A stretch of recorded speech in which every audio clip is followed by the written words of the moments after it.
Hey guys, what's up? I know it's been a while since I've last done this testimony.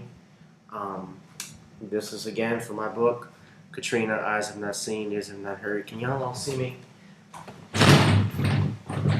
Hold on a second.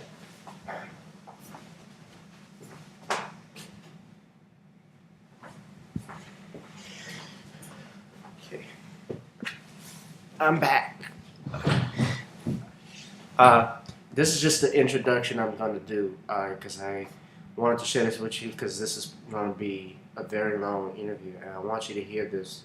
This is from Master of Comedy, Mr. Dick Gregory, who's also a Master of Education, and not just in humor and knowledge, and even for those out there, conspiracy theories. And I had a chance to interview him back in 2007, April 4th, 2007. And I'm only going to read this first page because I want you to really get more interested in it. And we're going to do a part 2 on his story. Okay. Today is April 4th. Today is April the 4th, isn't it?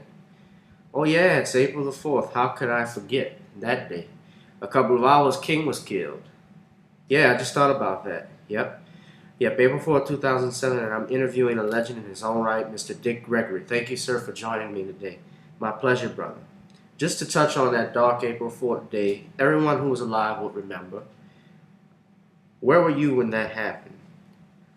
I was in California. I was driving to a college to a speaking engagement, and there was a bulletin memo.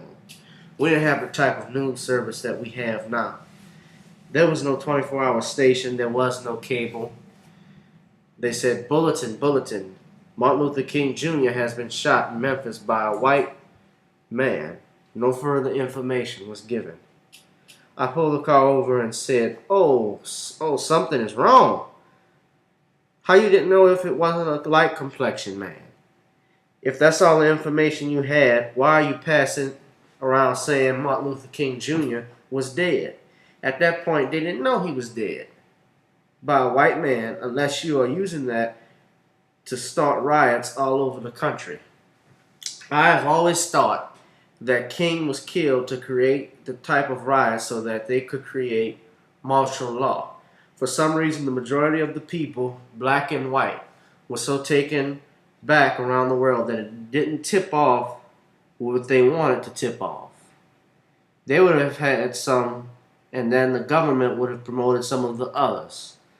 And then when the whole world saw cities burning, then they would understand. But you can't understand how a democracy telling everybody about freedom would set up martial law. But it didn't work. And that's a whole another story by itself. That's why King was killed. If James ever killed King, my mother killed him. You don't believe the official story that day?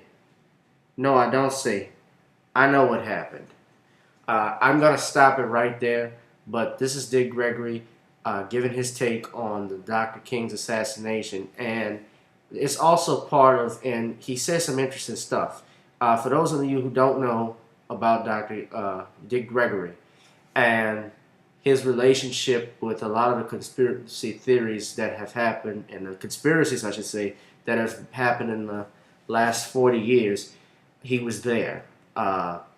He was the first person to actually show the Zapruder film for the first time on national television in the 70s on Geraldo Rivera's show with another gentleman who was involved with the Kennedy assassination. I don't know his name, his whole name at this time. I know it's Robert something.